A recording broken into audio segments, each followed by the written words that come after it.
Voilà, bonjour tout le monde. Euh, Aujourd'hui, on va essayer de corriger le problème du bac 2017. Et pour cela, on donne la fonction f et après on va répondre progressivement les questions. Donc, on n'a pas l'espace pour écrire tout le problème, mais chacun peut aller voir le problème de bac pour avoir l'énoncé. Alors, sans pour tarder, on va commencer. D'abord, on demande de montrer que le domaine de définition de f, c'est f privé de e. Alors, on va procéder comme ça. On pose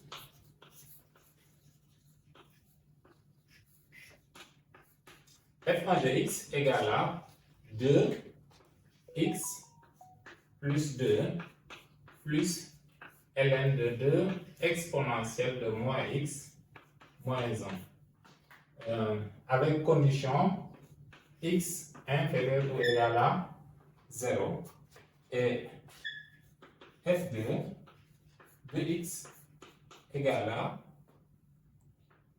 moins 1 sur x 1 moins ln de x avec la condition x strictement supérieur à 0. Alors donc, on va regarder le domaine de définition de f1 et le domaine de définition de f2 pour ensuite déduire le domaine de définition de f. Alors, donc, soit x inférieur ou égal à 0. f1 de x existe si et seulement si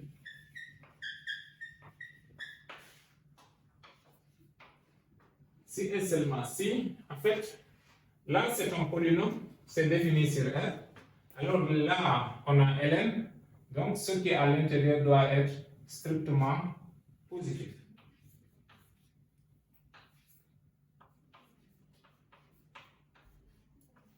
Strictement positif. Et il y a la condition que x soit inférieur ou égal à 0. Or, 2 expo de moins x moins 1 supérieur à 0 implique 2 expo moins x supérieur à 1 qui entraîne expo moins x supérieur à 1 demi qui entraîne, comme ln est une fonction qui est strictement monotone, moins x supérieur à ln de 1 demi, ce qui entraîne x inférieur à moins ln de 1 demi. Et ça entraîne x inférieur à ln de 2.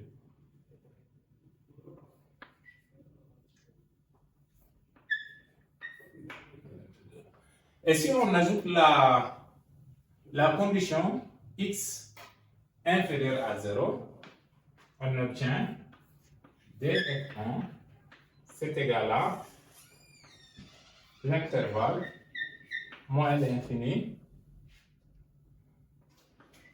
ln de 2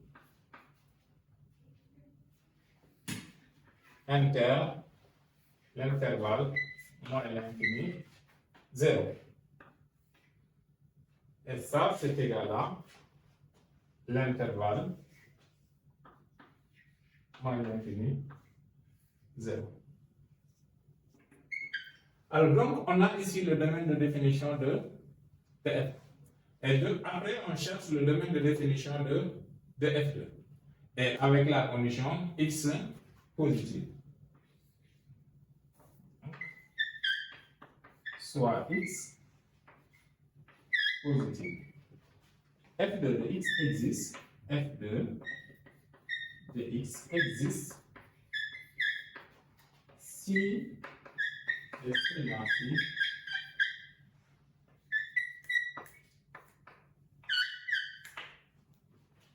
alors F2 existe si et seulement si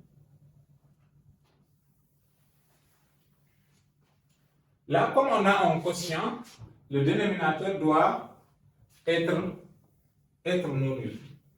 Et on a aussi ln, donc le x aussi doit être strictement positif. C'est seulement si, alors on a le système x facteur de 1 moins ln de x doit être différent de 0. Et x doit être strictement positif. Et là aussi, on a cette condition-là qui est déjà obtenue ici. Alors, comme x est strictement positif, x est différent de 0, alors ce système est équivalent à ce qui implique, c'est équivaut même,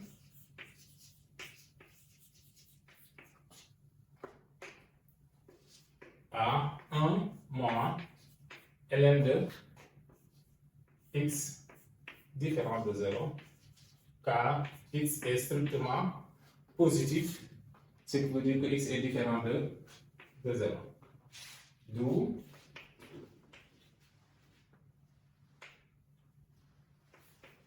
ln de x différent de 1, qui est équivalent à x est différent de 1.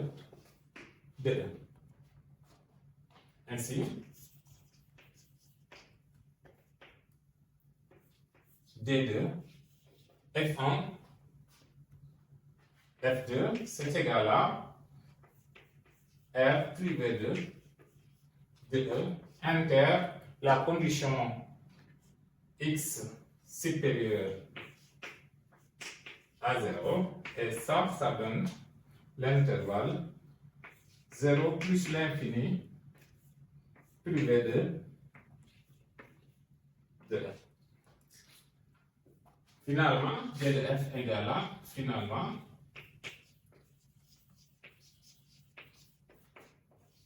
on obtient D de F, c'est égal à D de F1 union D de F2.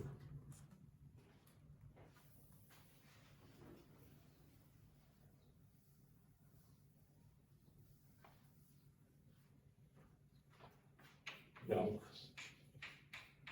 D de F est égal à R privé de 1.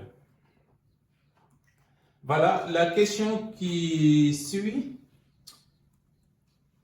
est de calculer les limites aux bornes de D de F. Alors, les bornes de D de F sont moins l'infini, E, et plus l'infini. Donc, on va commencer par calculer la limite de F1 en moins l'infini. Limite lorsque x tend vers moins l'infini de f de x. Voilà. Ici, on sait que en moins l'infini, on doit utiliser l'expression F1. D'accord? On va utiliser F1. Mais si on calcule directement, on voit que ici on aura moins l'infini et le ln va donner plus l'infini. C'est une formule indéterminée. Donc, on va essayer de lever l'indétermination. Pour cela, on fait un changement de variable. Posons.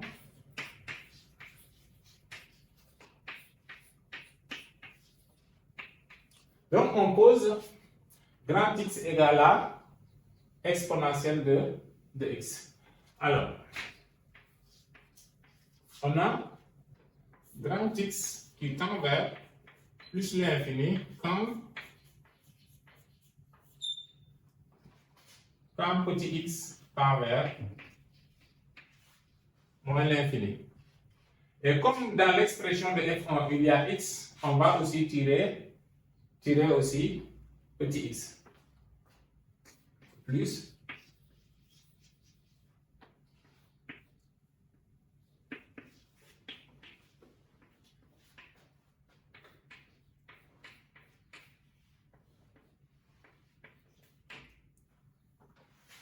et ça implique que x égale à ln de, on peut mettre moins ln de x, mais moins ln de x est égal à ln de 1 sur, égal à ln de 1 sur x. On obtient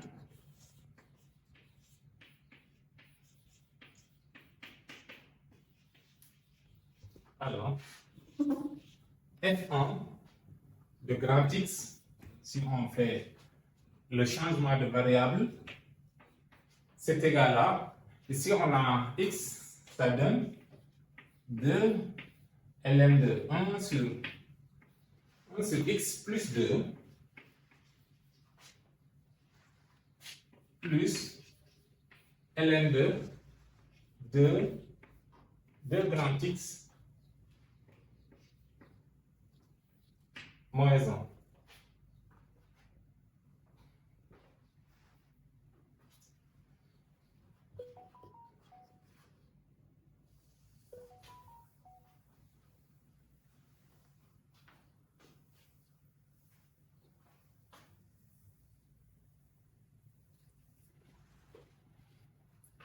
Alors là, comme on a ici aussi ln de 1 sur x, on va essayer aussi de factoriser ici par grand X. On peut même factoriser par, oui, on factorise par grand X. F1 de x, c'est égal à ln de ln de grand X, de 1 sur grand X, plus 2 plus ln de grand X facteur de 2 moins 1 sur grand X. Et ça donne. Là aussi, on peut mettre la puissance, c'est ln de 1 sur grand X au carré, plus 2, plus ln de x, ln d'un produit, plus ln de 2, moins 1 sur grand X. Et on peut regrouper ces deux-là. C'est égal à ln de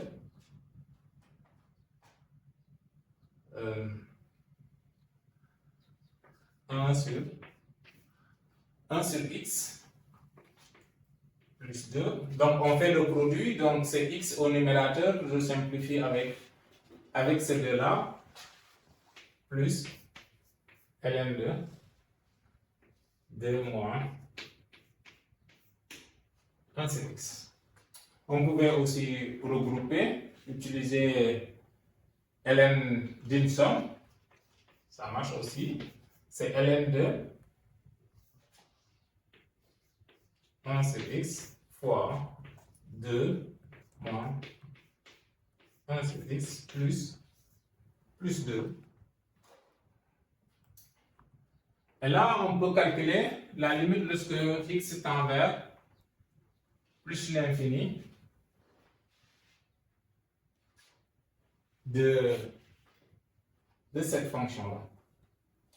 Et là, on voit que lorsque grand X tend vers plus l'infini, cette quantité-là va tendre vers 0. Et la limite de ln en 0, c'est moins l'infini. Moins l'infini plus 2, c'est moins l'infini.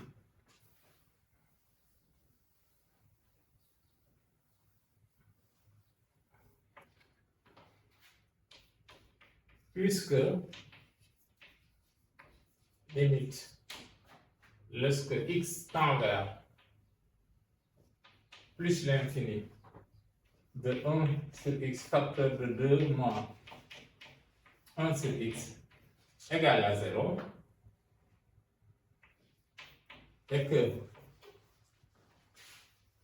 la limite lorsque x, là on peut dire que c'est 0 plus, lorsque x tend vers 0 plus de ln de x égale à moins l'infini, alors on conclut que limite lorsque grand x tend vers plus l'infini de f1 de grand x est égal à moins l'infini. D'où limite lorsque x tend vers moins l'infini de f de x, c'est égal à moins l'infini. Donc, la limite en moins l'infini de f de x égale à les bornes aussi, on a e. On va chercher la limite lorsque x tend vers e de f de x. Limite lorsque x tend vers e de f de x. Alors, E est plus grand que 0, donc on doit utiliser f2. On doit utiliser f2. Mais il faut remarquer une chose, c'est que ln de E, c'est égal à 1. Donc, E annule le dénominateur ici. Donc, comme ça annule le dénominateur, en fait, il faut voir ce qui se passe. Et un réel sur 0, c'est l'infini. Donc, il faut savoir de quel infini s'agit-il. Donc, en regardant ce qui se passe à gauche et à droite. Donc, on regarde ce qui se passe en 1 mois. D'accord? On va regarder d'abord. Le premier cas, c'est si x est inférieur à e. Qu'est-ce qui va se passer?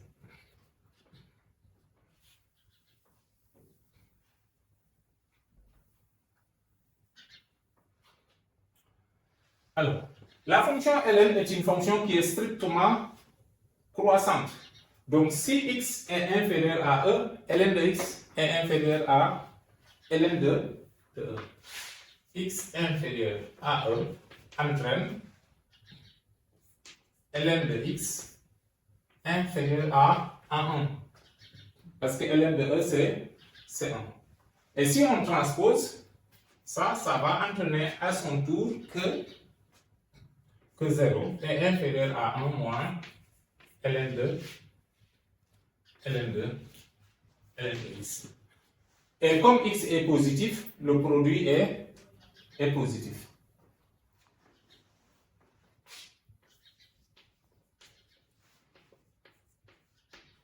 Est positif, on a limite lorsque x tend vers e moins de x facteur de 1 moins ln de x, c'est égal à 0 plus. Et ce qui permet de voir que la limite de moins 1 sur ça en e plus, c'est égal à moins l'infini. D'où limite lorsque x tend vers e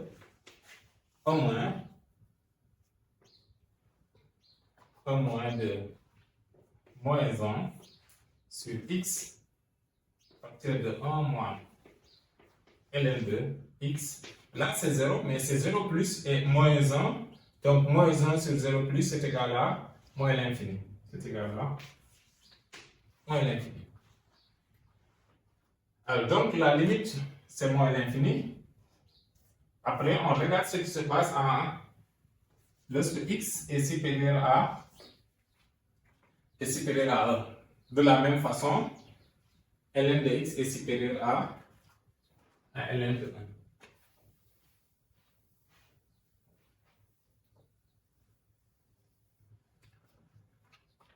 Alors, x supérieur à 1 entraîne ln de x supérieur à 1 qui entraîne à son tour que 0 est supérieur à 1 moins ln de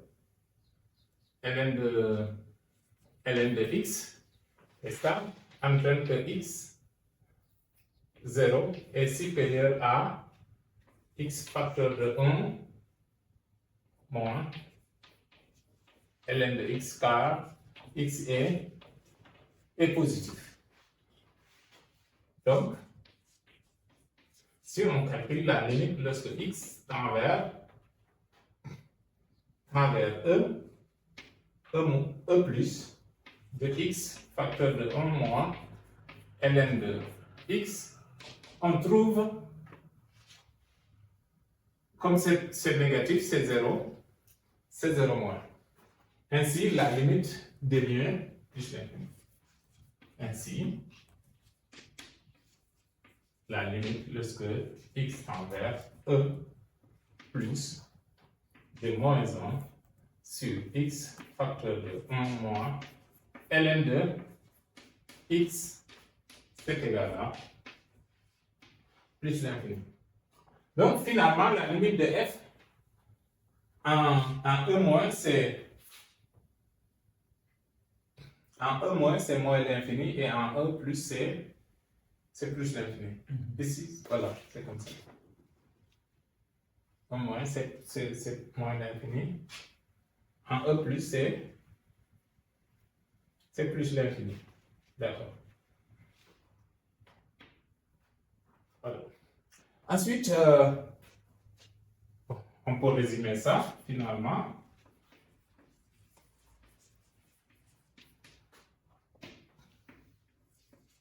Limite lorsque x tend vers e moins de f de x égale à moins l'infini, et limite lorsque x tend vers e plus de f de x égale à plus l'infini.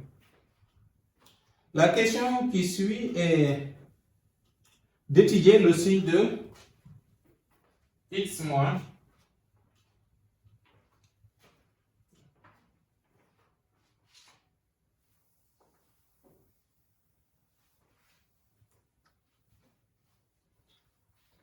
donc petit c, on veut savoir le signe de x facteur de 1 moins ln de x. Bon, dans le cas de l'étude de f, ce qui nous intéresse pour ce signe-là, c'est lorsque x est strictement positif. D'accord.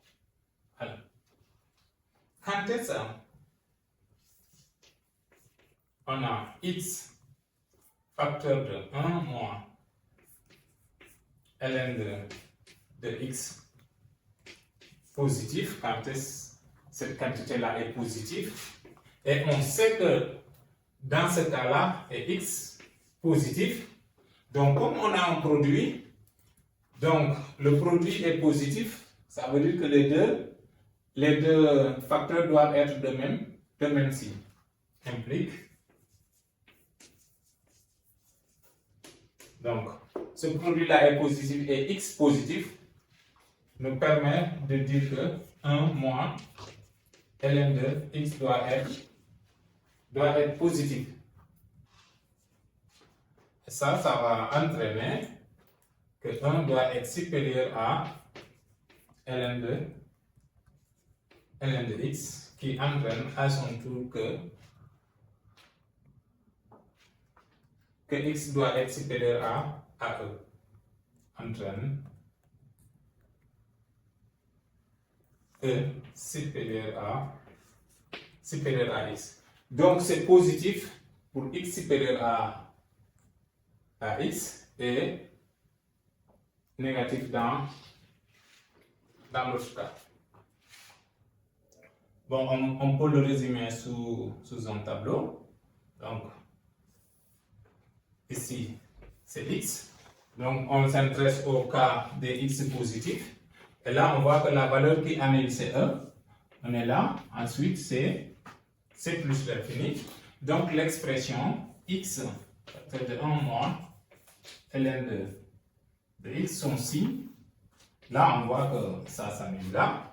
Et on voit que c'est positif dès que x est inférieur à 1. C'est-à-dire, c'est positif ici et c'est négatif là. Voilà. On a le signe de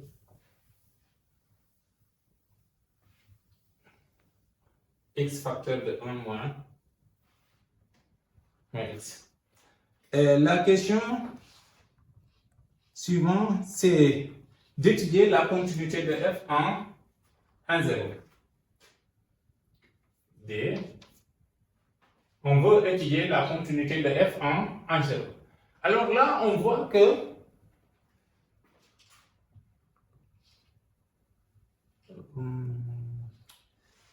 il y a une question qu'on n'a pas encore traitée, c'est que f,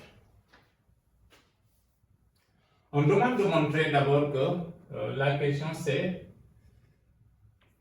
de B, que pour tout x inférieur à 0, f de x égale à x plus 2 plus ln de 2 moins exponentielle de x.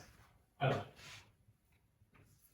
si x est inférieur ou égal à 0, on a f de x égale à 2x plus 2 plus ln de 2 exponentielle de moins x moins 1. Alors, on sait que exponentielle de x, de moins x, est égal à 1 sur exponentielle de x. On a alors f de x égale à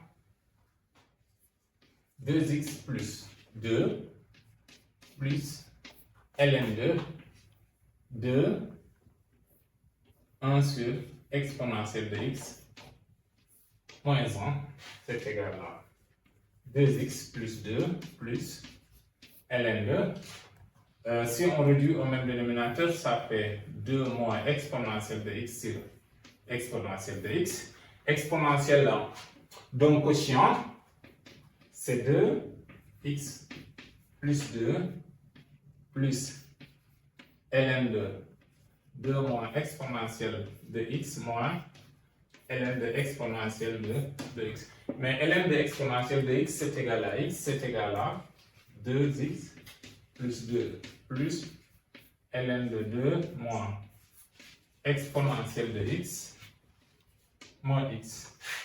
C'est égal à, donc 2x moins x, ça fait x, c'est x plus 2 plus ln de 2 moins exponentielle de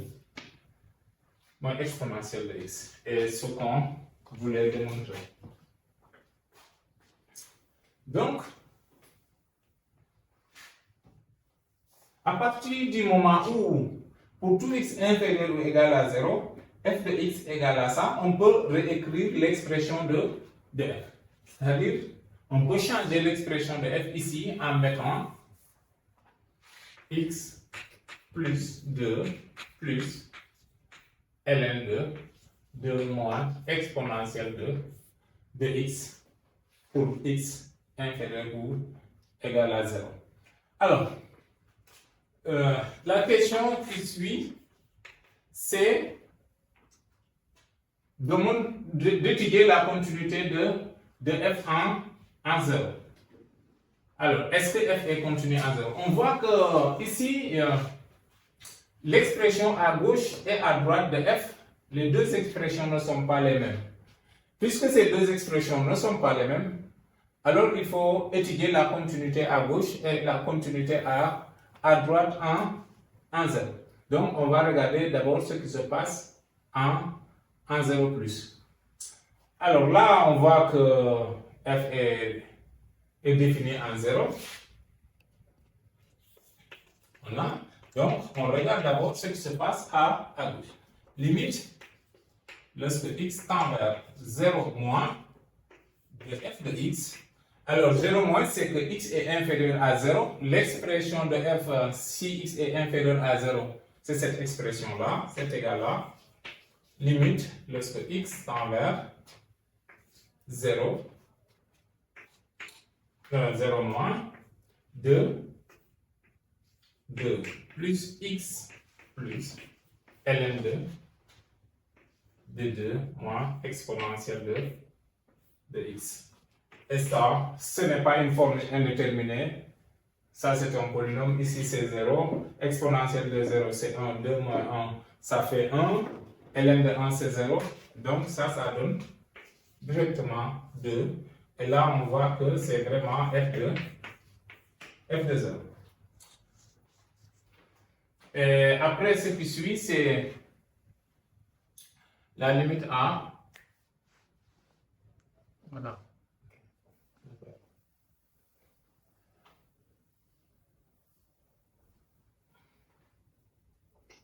On regarde maintenant la limite à droite. Donc, la première chose à regarder, est-ce qu'on a une formule indéterminée ou pas? Alors, là, c'est 0. Là, c'est infini.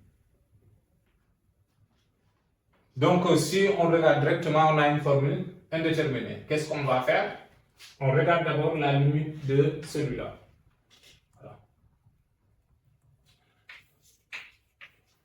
On a x facteur de 1 moins ln de x, c'est égal à x moins x ln de x.